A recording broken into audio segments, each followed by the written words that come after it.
Bien, bonjour.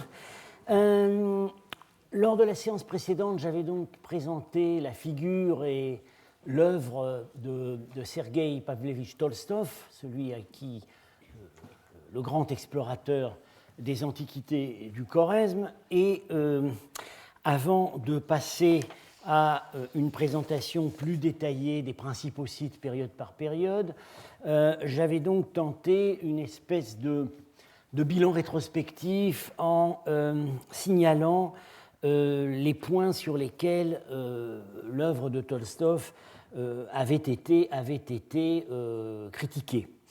Je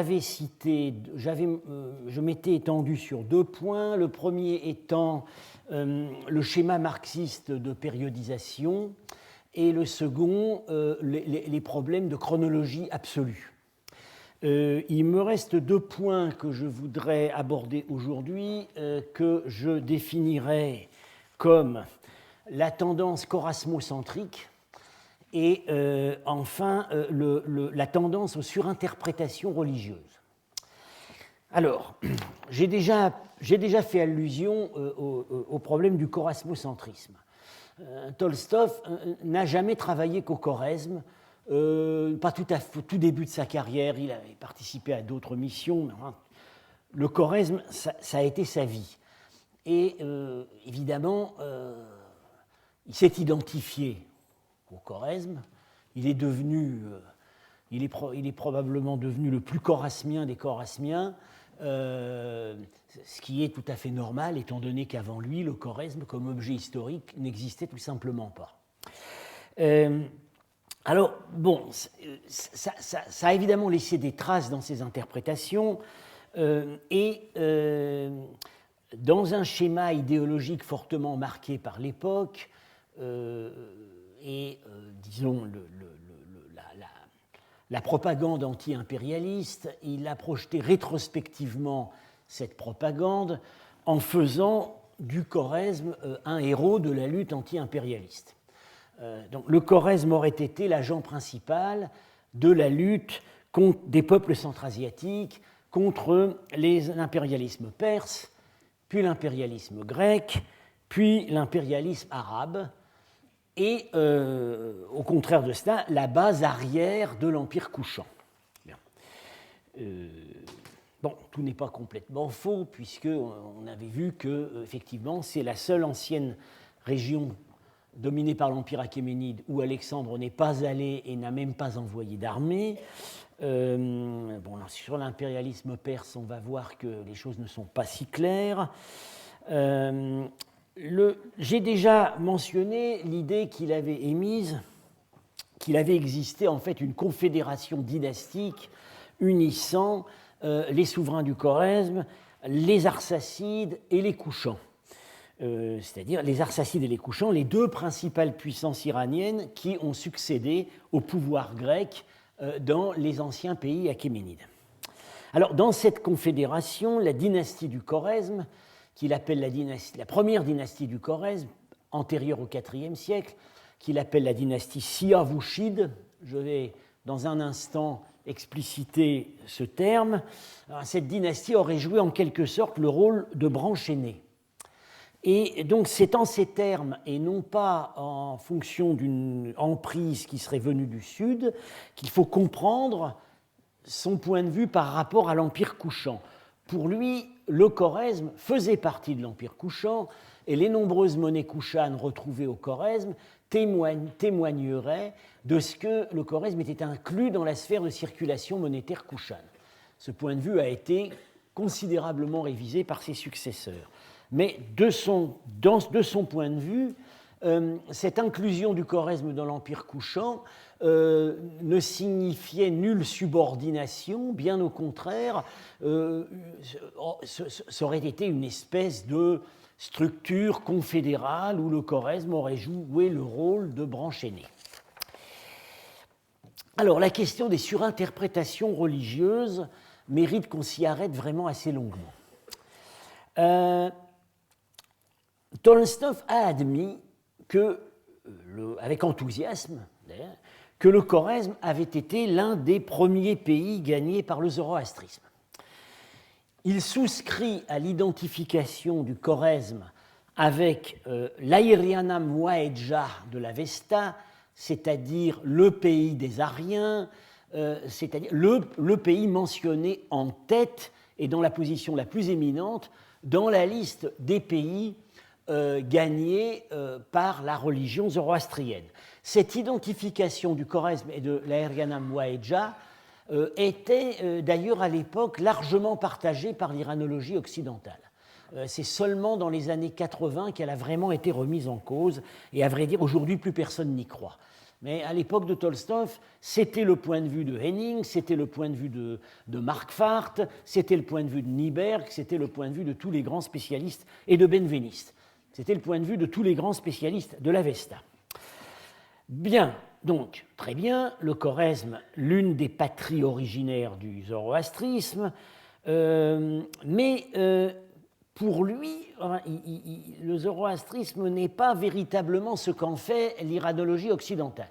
C'est-à-dire qu'il le dit très explicitement, on a voulu faire du zoroastrisme une réforme éthique par rapport au fond religieux indo-iranien. Non, le zoroastrisme comprend toutes sortes de traits de mentalité archaïque remontant au stade de la communauté primitive et qui se traduiraient notamment par des aspects totémiques. Sur l'existence de...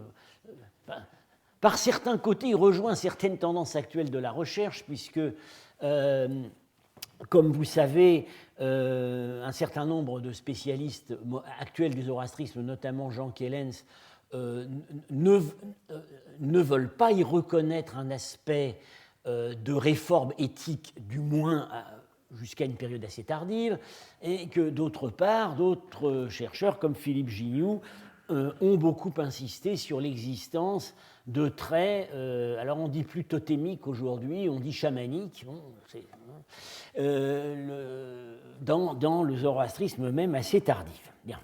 Alors, Tolstoï veut retrouver ces traits archaïques sous une forme particulièrement exacerbée dans ce qu'on peut saisir des manifestations chorasmiennes du zoroastrisme.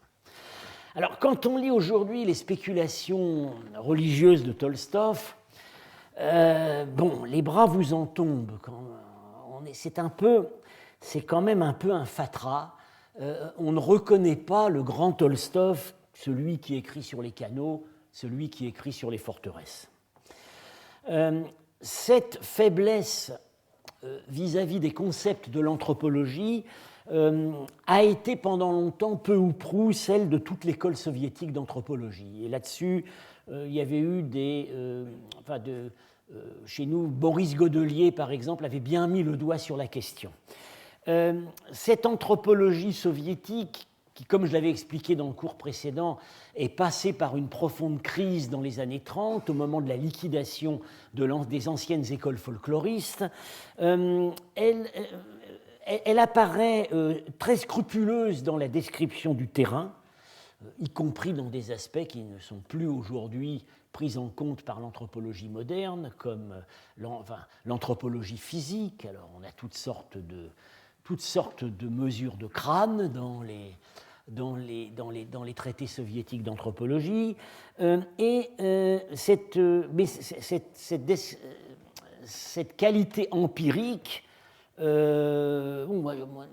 comme tous les archéologues de l'Asie centrale, j'utilise moi-même la littérature ethnographique soviétique, notamment sur les régions du Pamir et du Badarchan, où on peut trouver toutes sortes d'observations extrêmement éclairantes pour le matériel archéologique que nous fouillons.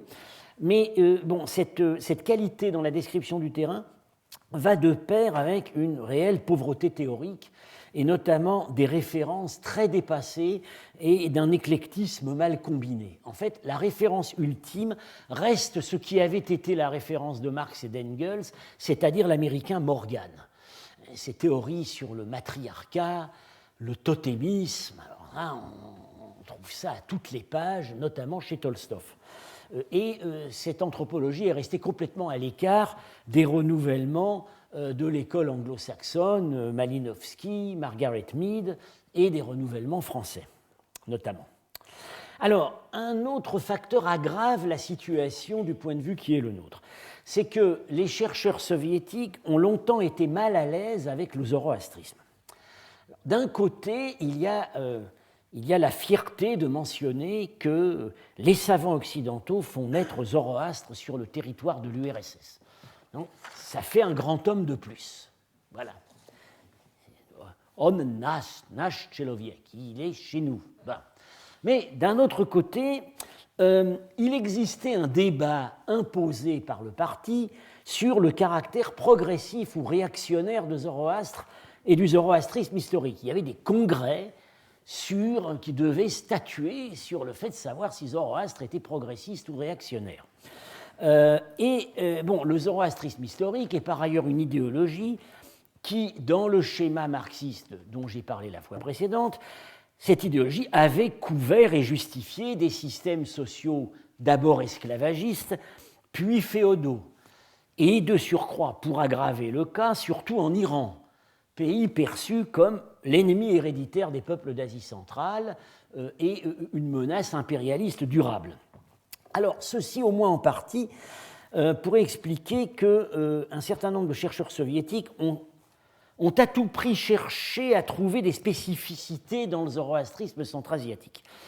Et si possible, de couvrir ces spécificités par un nom emblématique.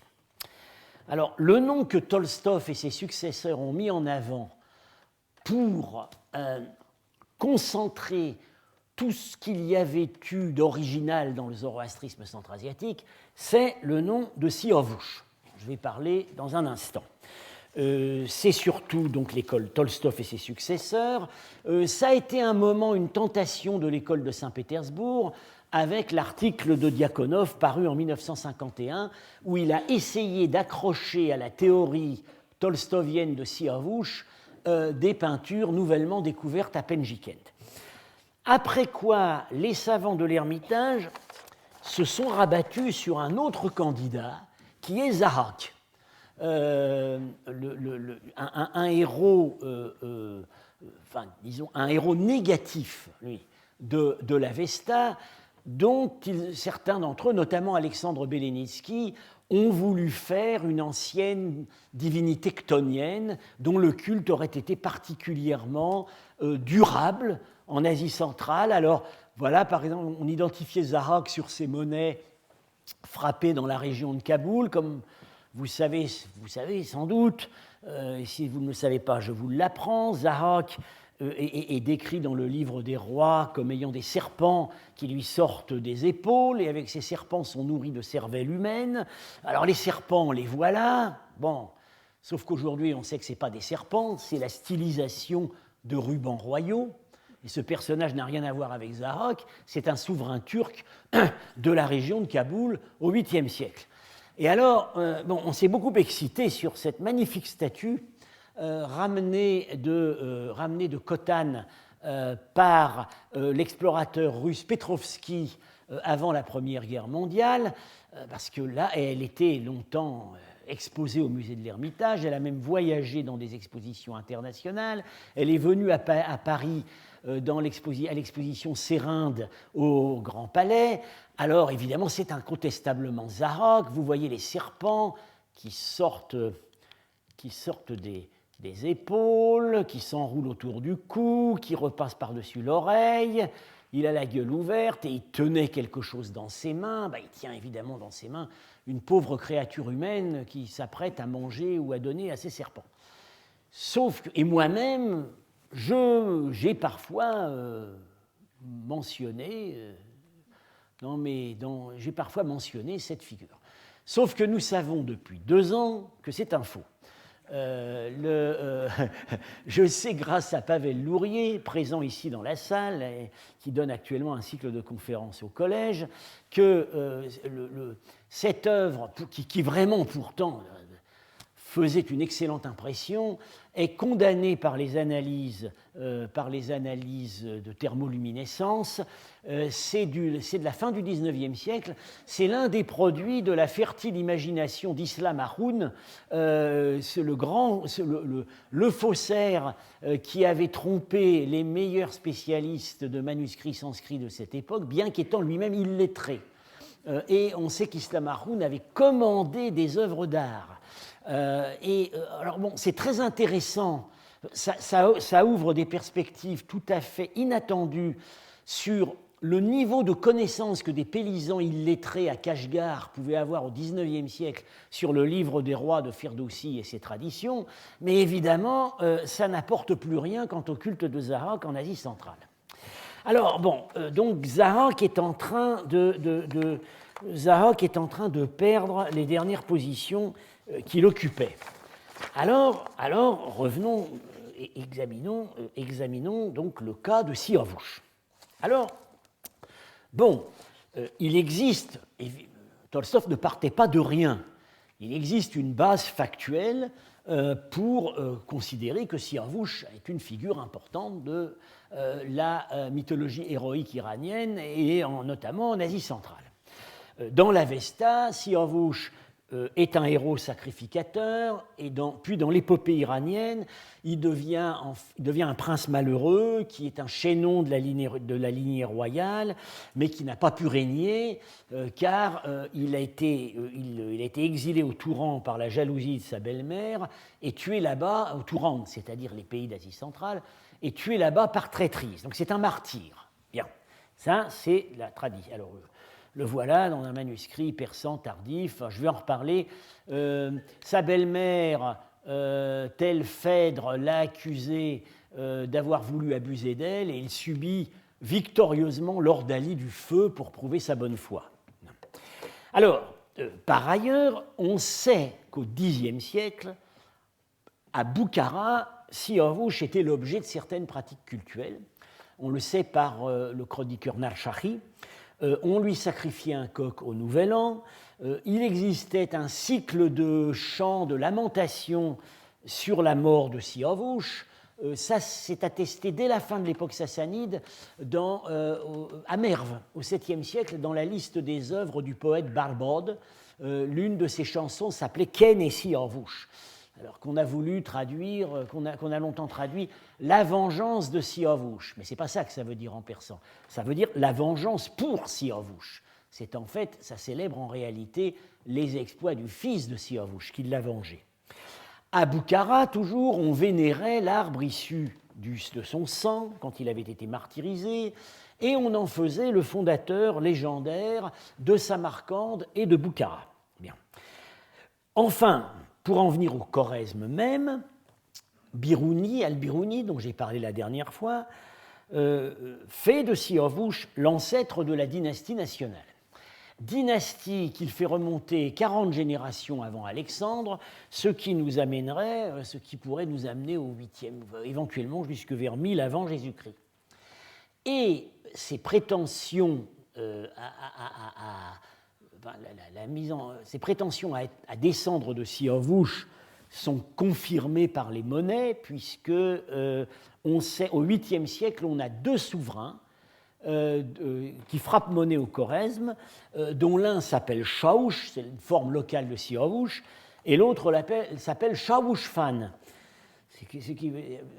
En graphie historique, Siawarshfarn, c'est-à-dire celui qui a le roirat de Siavush, c'est-à-dire le principe de la légitimité royale. Donc, il y a incontestablement une base. Bien.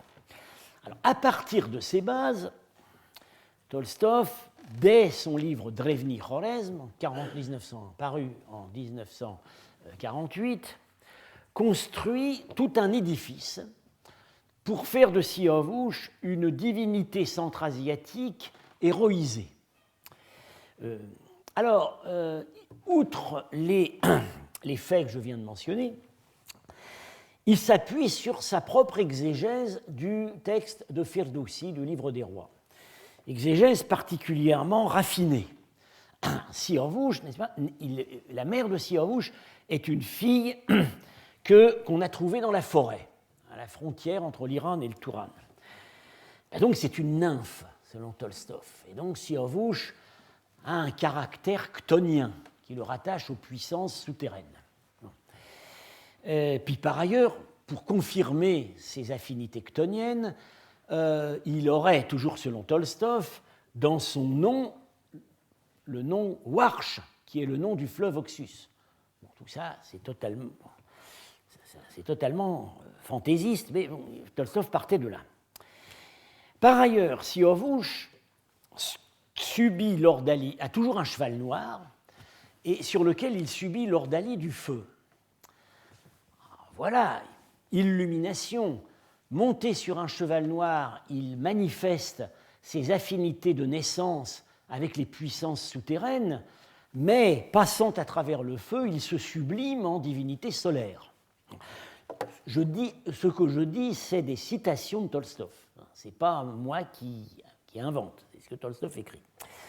Par ailleurs, pour corser le tout, au moment où Siavush meurt, et au moment où il est tué, lui naît un fils qui va le venger, Kay Khosrow.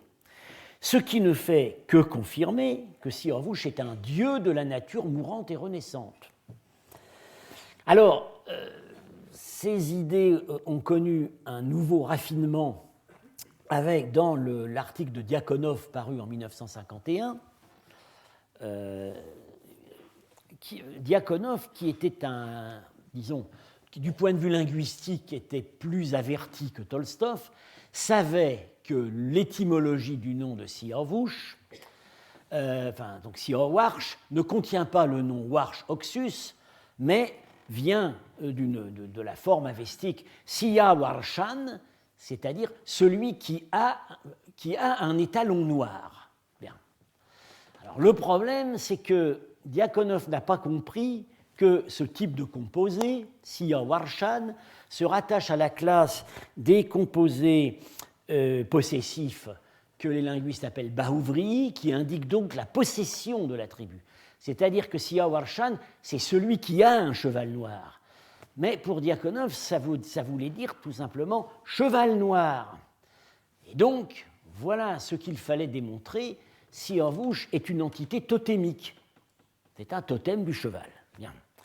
Là-dessus, alors, l'un des successeurs de Tolstov, Yuri Rapoport, dont je vais être amené à parler, qui est celui qui a vraiment repris le flambeau des théories religieuses de Tolstov en les poussant à l'extrême. Le malheur de Rapoport, c'est qu'il était à la fois, parmi les disciples de Tolstov, probablement l'un des plus brillants et certainement le plus cultivé. Il avait une culture immense en histoire des religions, mais il travaillait dans l'isolement intellectuel et ça l'a conduit, sans aucun contrôle, à écrire des choses totalement échevelées. Bien. Alors, une conséquence archéologique de ces spéculations, c'est que Tolstov a voulu reconnaître l'image de Siavush dans à peu près toutes les images de cavaliers produites par Khwarezm. Alors, on a un cavalier au revers de pratiquement toutes les monnaies du Khwarezm, depuis le moment où il commençait à y en avoir, au 1er siècle de notre ère, jusqu'après la conquête arabe. Le cavalier qui porte son carquois, ici c'est un carquois, dans certains cas c'est un gorite, qui tient son arc. Bon, c'est schématisé, il a les rubans royaux. Voilà, c'est l'ancêtre dynastique des rois du Khwarezm, ce serait Siavush.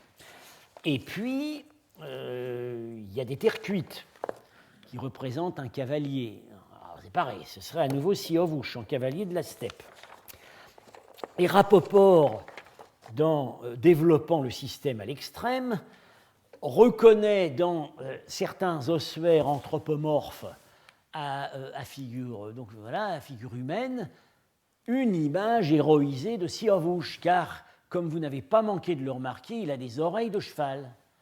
Et comme Siavush est le totem du cheval, eh bien, nous avons ici Siavush, qui, dans le raffinement extrême apporté par Rapoport à la théorie de Tolstov, est une sorte d'Osiris chorasmien ou d'Adonis, c'est-à-dire une divinité de la nature mourante et renaissante dans laquelle se fondront les défunts masculins. Alors il faut bien laisser quelque chose aux femmes, mais il y a une candidate toute trouvée, c'est la déesse Anaïta, la déesse des eaux. Et avec ça, tout le monde est content. Bon.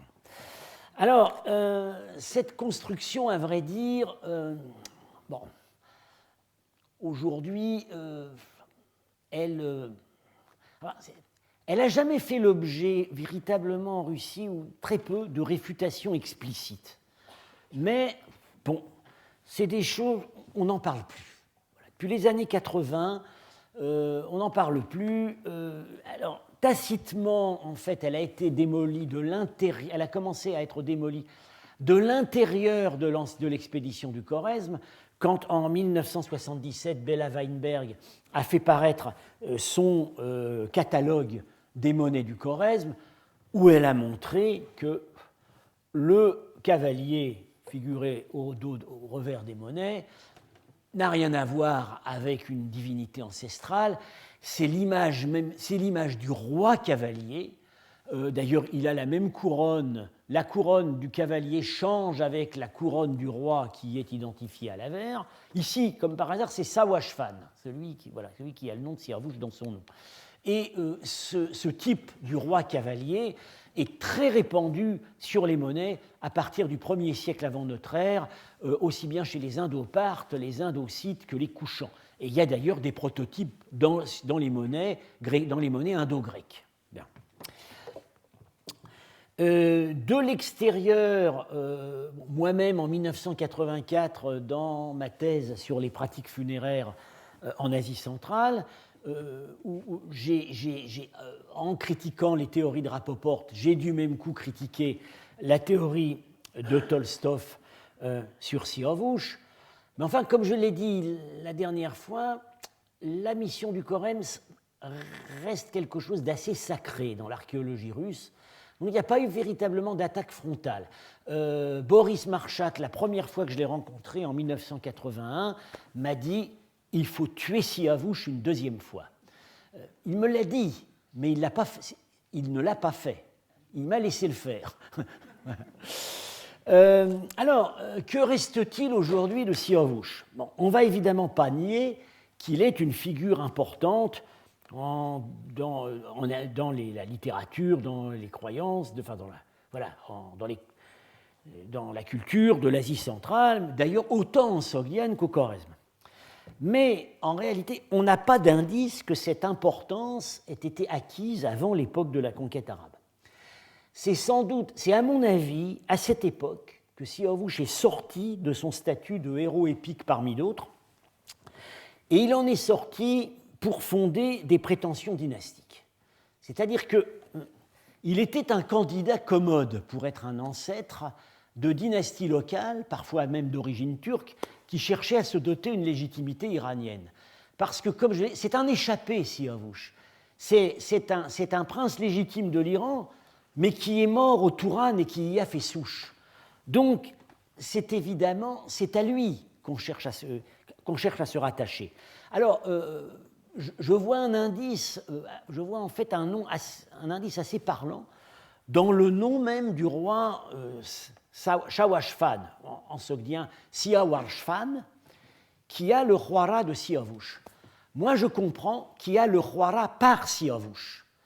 C'est par les descendants que Siavush aurait eu en Asie centrale que ce roi du Khorezm, au 8e siècle, peut se rattacher au principe de légitimité qui en fait l'un des héritiers des anciens rois sassanides.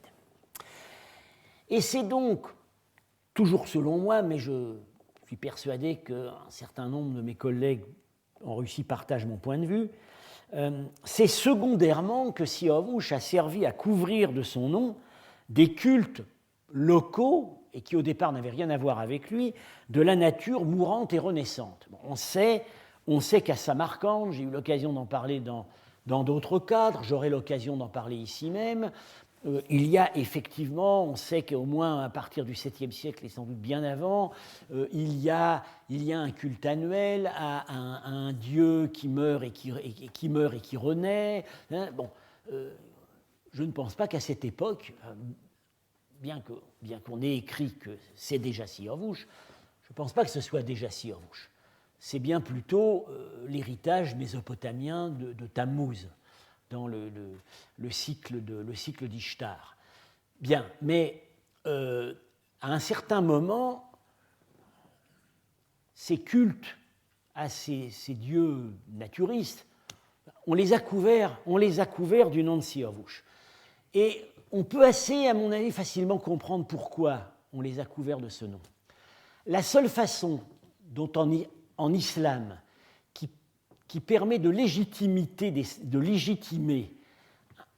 un culte éventuellement accompagné de petits sacrifices sur un lieu de culte, c'est d'en faire un culte à un ancêtre, à un éminent défunt, un saint homme de l'islam ou un éminent héros du passé. Eh bien, c'est exactement le mécanisme qui a donné naissance en Iran aux imamzadeh et aux pires. C'est-à-dire qu'on comprend très bien qu'un certain nombre de ces lieux de culte, voués en principe à des imams du passé ou à des saints hommes du passé, sont en fait d'anciens lieux de culte locaux zoroastriens. On en a la preuve, en tout cas, on en a la preuve en milieu même zoroastrien, dans la région de Yazd, où on a par exemple un lieu de culte à Pir Wahram, donc un saint homme qui s'appelait Wahram et qui aurait eu des apparitions. C'est tout simplement un ancien lieu de culte au dieu Wahram, le dieu de la victoire. Donc on transforme ces anciens lieux de culte en tombes. Et avec ça, le culte peut continuer. C'est sans doute ce qui s'est passé à Boukhara. Et comme Siorvouch, à ce moment-là, était mis en avant comme ancêtre glorieux par les dynasties régnantes, et qu'en plus il avait été un martyr, on pouvait se couvrir de son nom. Bien. Alors, je termine donc, j'en ai terminé de de la discussion sur la réévaluation nécessaire de l'œuvre de Tolstoï. Je vais maintenant descendre davantage dans les détails à propos des différentes périodes. Voilà, et je vais avoir besoin d'aide pour passer à mon autre PowerPoint. Alors, on m'a dit qu'il faut aller en bas. Bon. Oui. Oui, alors j'ai un deuxième PowerPoint qui a été chargé là, mais je n'arrive pas à l'atteindre. Alors bon, voilà, il faut cliquer en bas et ça fait PowerPoint 1, PowerPoint 2. Ben voilà. Ah oui, P, ah oui, d'accord. Faites PowerPoint 2. Et voilà, très bien, merci. Alors, la première période qui doit retenir notre attention, la première période, disons, où on a des sites sédentaires bien attestés au Khorezm, c'est la période que Tolstoï, par analogie avec la chronologie de la Grèce ancienne, a appelée la période archaïque. Lui, disons, il la datait 8e siècle avant jusqu'au 4e. Michele Minardi, dont j'ai mentionné la dernière fois le travail de réexamen de toute la chronologie du Khorezm, lui l'appelle la période antique 1. Bien. Et il propose une datation un peu plus resserrée et plus tardive. Il situe cette période du 6e au 4e siècle avant notre ère. Voilà les sites qui... est-ce que ça malheureusement... oui, là, ah oui, il faut que je réduise un peu l'image. Et comme ça, voilà, c'est là. Voilà, voilà. Voilà. Voilà les sites la carte du Khorezm et les sites qu'on peut attribuer à cette période. Voilà.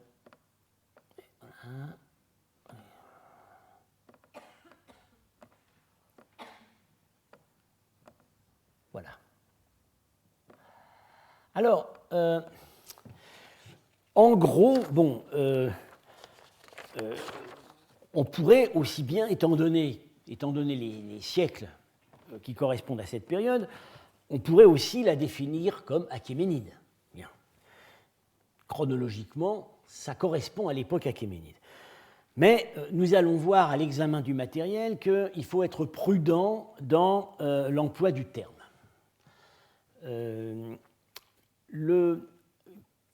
Antérieurement à cette période, ce qu'on a au Khorezm, ce sont des sites qui ne sont pas pérennes, de chasseurs-pêcheurs avec une petite agriculture, mais sans irrigation majeure, et par ailleurs des groupes nomades intrusifs, et pas de construction monumentale importante. À partir du VIe siècle, bon, selon Tolstov, c'était 1 ou 2 siècles avant, sont développés simultanément 2 grands systèmes d'irrigation.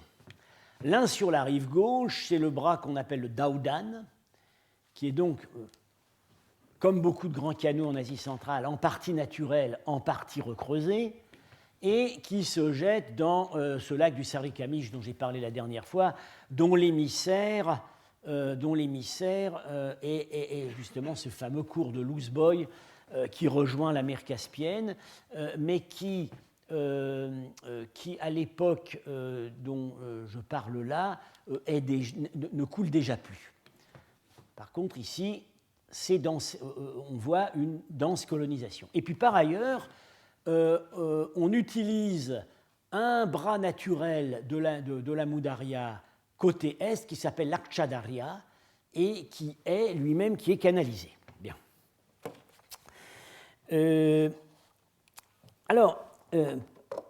Simultanément, bon, on identifie un réseau, vous voyez ici, de forteresses qui sont en position frontalière. On n'a rien au milieu, ou du moins rien qui ait été conservé. Alors, on suppose donc que que ça correspondrait à une première structuration politique du pays, une première mise en défense par rapport à ce qui pourrait être une pression croissante de l'élément nomade, ou peut-être en réalité une différenciation plus forte qu'à l'époque antérieure. L'époque antérieure aurait pu être marquée par une symbiose qui se serait cassée à ce moment-là, et on voit l'apparition d'une véritable frontière. Bon, mais la structure politique locale, on ne peut pas mettre un nom dessus, puisqu'on n'a aucune espèce de mention d'un souverain du Khorezm, comme je l'ai dit la dernière fois, avant le moment de la conquête d'Alexandre, le moment où Alexandre effectivement rencontre le roi du Khorezm. Ça correspond à l'époque où effectivement le Khorezm est mentionné dans la liste des peuples soumis par le souverain achéménide, et on peut donc supposer, tout le monde l'a fait, que les développements qu'on voit ici apparaître sont déjà une résultante de la conquête achéménide. Mais difficile de savoir par quel mécanisme. Y a-t-il eu véritablement colonisation? Probablement pas. Y a-t-il même eu des garnisons? On n'en sait rien. Est-ce que c'est simplement un effet d'attraction? En tout cas, une chose qui n'apparaît pas encore, alors qu'elle va apparaître dès la période suivante, c'est une capitale. On ne connaît pas pour cette époque de capitale au Khorezm. Il y a des sites assez importants, mais on ne voit pas de site qui pourrait s'imposer, et notamment en position centrale, on n'a rien. Alors, en fait, pour cette époque, qu'est-ce qui se passe? Une seule forteresse de grande taille a été explorée. Alors, voilà. C'est Kuzeliğir, qui se situe donc dans le réseau des forteresses de la rive gauche. Voilà, c'est ici. Forteresse de taille relativement conséquente, 20 hectares. On en a repéré 3 ou 4 autres d'une taille équivalente, mais qui n'ont pas fait l'objet d'une exploration aussi poussée. Et puis tout un réseau de forteresses plus petites que vous voyez sur cette carte, marquée en losange. Alors, Kőszeg est une fouille de l'immédiate après-guerre, donc publiée longtemps après, donc une fouille qui a été faite quand même selon des méthodes pas très raffinées, et il apparaît évident que les états architecturaux, il y a évidemment plusieurs états architecturaux successifs, mais ils ont été combinés sur les relevés. Les états n'ont pas été véritablement distingués. Alors, selon les fouilleurs, Rapoport et Wisniewskaja, la forteresse remonterait au 7e siècle avant notre ère. Minardi a proposé des arguments, notamment d'ordre céramique, pour supposer qu'elle n'est pas antérieure au 6e siècle, peut-être même au 5e. Alors, ça se présente comme un site défensif sur une butte naturelle, avec deux lignes de remparts, vous voyez, un rempart extérieur, un rempart intérieur, des remparts creux, voilà, munis d'archères, vous voyez ici, avec des tours rondes. C'est déjà une architecture militaire assez sophistiquée. Alors, les remparts creux, c'est quelque chose, et les tours rondes, c'est quelque chose qu'on va retrouver longtemps au Khorezm. À l'intérieur, alors, autre trait qu'on va retrouver généralement pour les sites de cette période et même des périodes ultérieures, l'espace intérieur est en fait très partiellement construit. On ne peut pas parler de ville. On peut parler d'enceinte refuge éventuellement, avec un noyau, peut-être palatial, entre guillemets, mais on ne va pas parler véritablement de ville. Alors, un certain nombre d'observations faites à Kőszeg ont été ensuite systématisées. Que je vous l'ai dit, les remparts sont creux, l'intérieur est assez peu construit, et Tolstoï a défendu l'idée qu'en réalité, la population, disons, militaire, habitait à l'intérieur des murs. Il suppose que pour tous les sites de cette période, ce qu'il appelle la phase des murs habités. Ça a été depuis tout à fait remis en cause. Il n'est pas quand même impossible qu'à certains moments, ces remparts creux aient pu servir de logement pour les garnisons. Parce que c'est une observation que nous avons été amenés à faire à Samarcande, sur le rempart de la ville. Le rempart est parcouru, qui est très long, aussi bien à la citadelle qu'au rempart extérieur, est parcouru d'un corridor intérieur, et ce corridor était recouvert d'une jonchée de paille.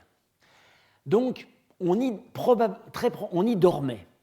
Et c'est probablement ces corridors qui, au moins sur certains sites, pouvaient servir de casernement. Mais bon, on ne va pas renouer avec l'idée que la population pérenne habite dans les murs. Le noyau central, on dit que c'est un bâtiment palatial, pourquoi pas. Il y a au moins une pièce qui a des colonnes, celle-ci. Les bases en pierre qu'on va connaître aux époques ultérieures n'existent pas encore. Ici, ce sont des bases en briques crues et les colonnes sont en bois, ce qui va être le cas toujours au Khorezm. Tout ça apparaît en fait soudainement au VIe siècle, en même temps que l'âge du fer.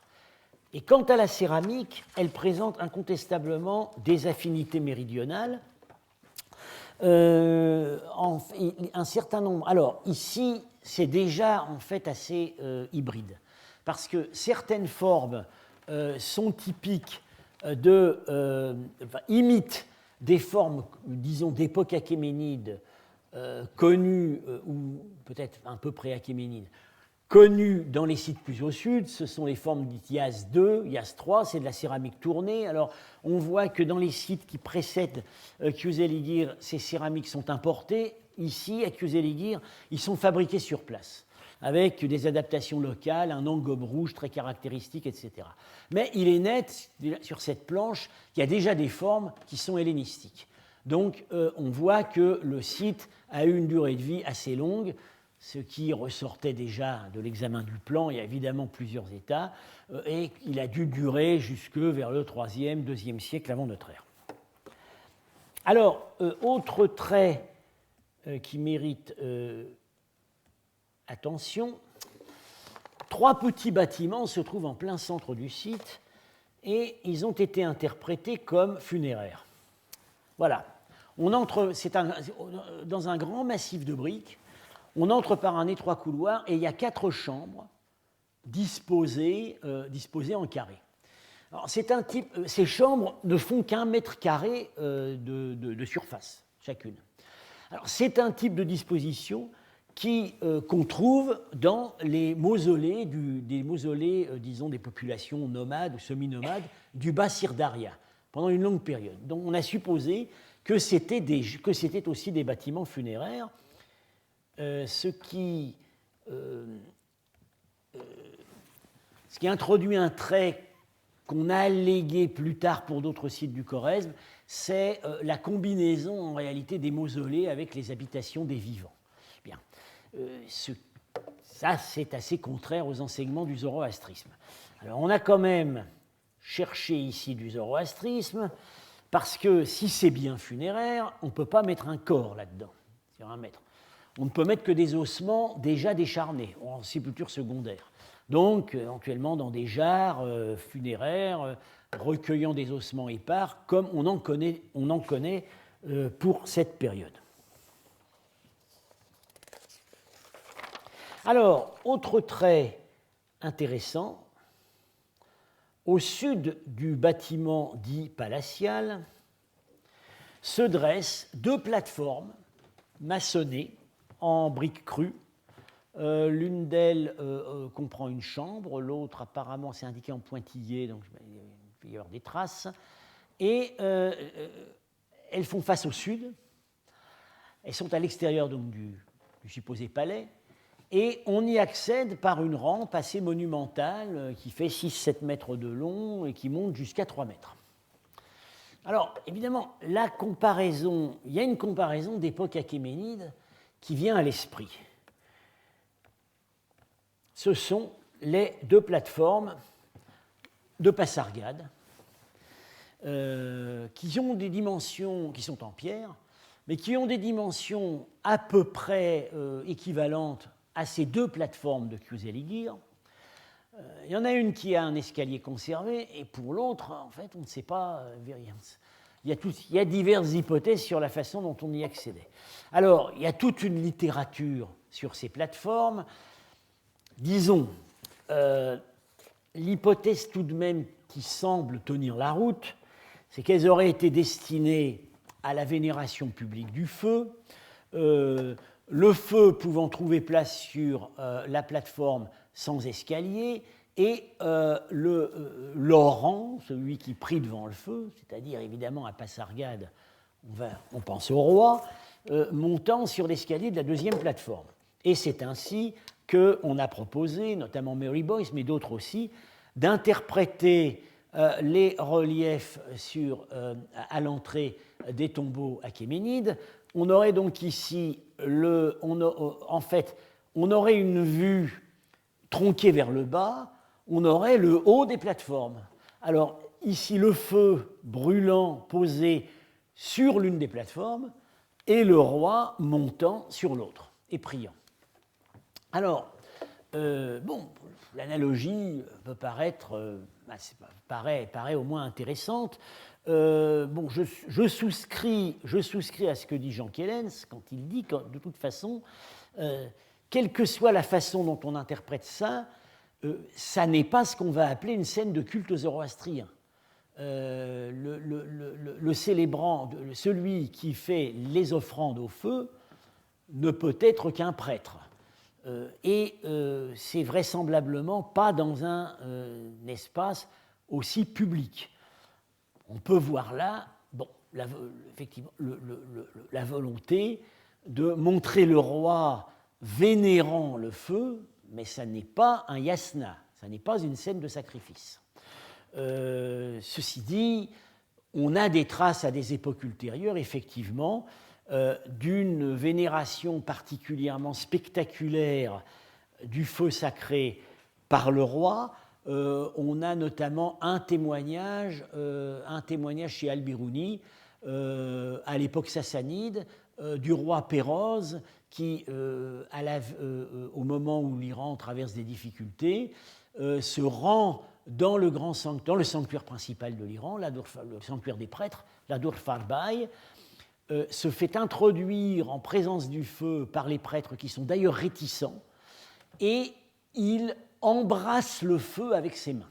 Donc il y a des témoignages de ce que le roi pouvait, disons, manifester publiquement sa vénération pour le feu. Alors, en quoi tout cela peut-il nous aider à comprendre ce qu'on a accusé Ligir? Est-ce qu'on va supposer que le Seigneur qui habitait ici vénérait le feu sur ses plateformes? Bon, c'est un peu difficile. La comparaison avec Pasargad, tout de même, achoppe sur le fait que ces plateformes ne sont pas parallèles. Elles ne sont pas faites véritablement pour fonctionner ensemble. Alors, ceci dit, il y a toute une... on a d'autres témoignages maintenant qui tendent à s'accumuler sur l'apparition, à cette même époque, disons, d'un certain nombre de lieux de culte en hauteur, sur des plateformes naturelles ou artificielles, en Asie centrale. Bon, ça correspond aussi à ce qu'écrivent Hérodote et Strabon sur le fait que les Iraniens vénèrent le feu sur des hauteurs.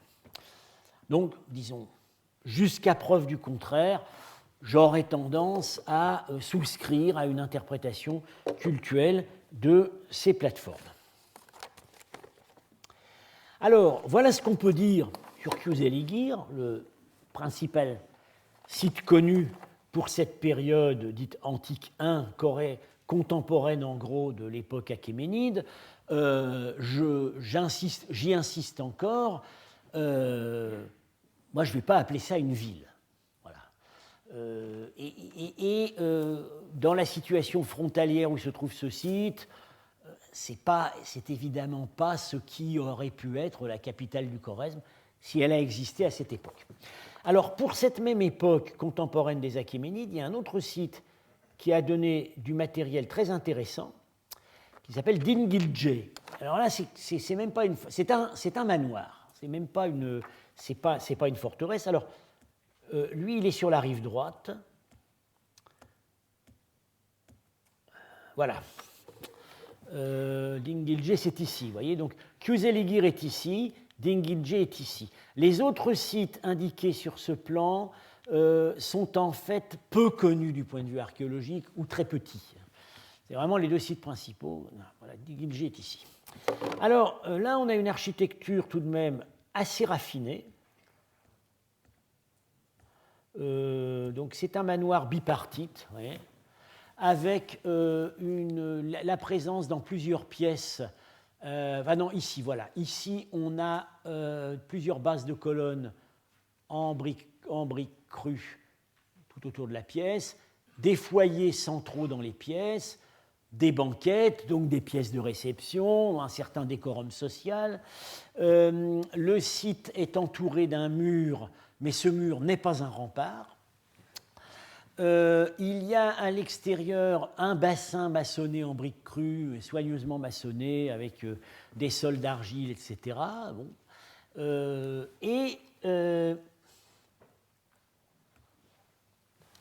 À faible distance du site ont été trouvés les restes d'une tombe. La voici. Alors on l'appelle la tombe en albâtre. Alors, en fait, elle a été retrouvée complètement pillée déjà dans l'Antiquité. Voilà les morceaux supposé albâtre. Alors, ce que les archéologues soviétiques appellent albâtre n'est pas ce que nos archéologues classiques appellent l'albâtre. Quand on dit alabaster dans des publications russes, c'est en fait un mélange de gypse, de cendre et de sable. Ça n'est pas l'albâtre translucide que nous connaissons chez nous. En tout cas, il y avait visiblement un sarcophage qui devait avoir une certaine allure. Là encore, ça ne correspond pas aux pratiques canoniques connues dans le zoroastrisme, mais des tombes en sarcophage, on en a à l'époque achéménide, aussi bien près de Persépolis qu'à Suse. Sarcophages qui sont connus en céramique. Le matériel ornemental montre des affinités, des modèles achéménides. Alors, vu l'échelle, ça c'est toujours un peu le problème de ces publications soviétiques, c'est qu'il y a une fascination pour le format du timbre-poste. Alors, ici, on a un lion très élégant, ici un archer, vous voyez, le lion ici. Alors, c'est plus net avec la vue suivante, où vous avez donc une applique en bronze qui représente la gueule d'un lion, et vous voyez extrêmement proche, par le rendu, des modèles achéménides de Persépolis. Donc, on reconnaît là, et je souscris à cette observation, disons, une certaine influence du style de vie achéménide sur les élites locales du Khorezm, même dans un contexte rural. Voilà. Alors, je vais laisser pour la prochaine fois un autre site où là, les influences achéménides se marquent d'une manière encore plus spectaculaire, qui est Kalalegir, site beaucoup plus grand. J'avais montré ça lors du premier cours,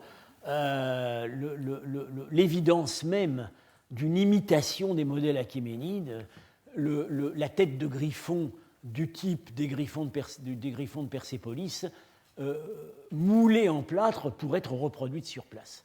Alors, ceci dit, ce site pose un gros problème parce que dans toutes les publications jusqu'au travail de Minardi, il a été considéré comme d'époque achéménide, donc contemporain des deux sites dont je viens de parler, Dingilje et Kuzeliğir, mais Minardi fournit des arguments assez solides, pris dans la céramique, pour proposer une date postérieure. Donc on entrerait là maintenant déjà dans une période qui serait contemporaine de la présence grecque dans les régions méridionales d'Asie centrale. Et donc nous examinerons la prochaine fois ce site et les autres sites de cette période qu'on peut dire antique 2, 3e siècle avant notre ère, 1er siècle avant notre ère, avant de descendre encore davantage dans le temps. Je vous remercie.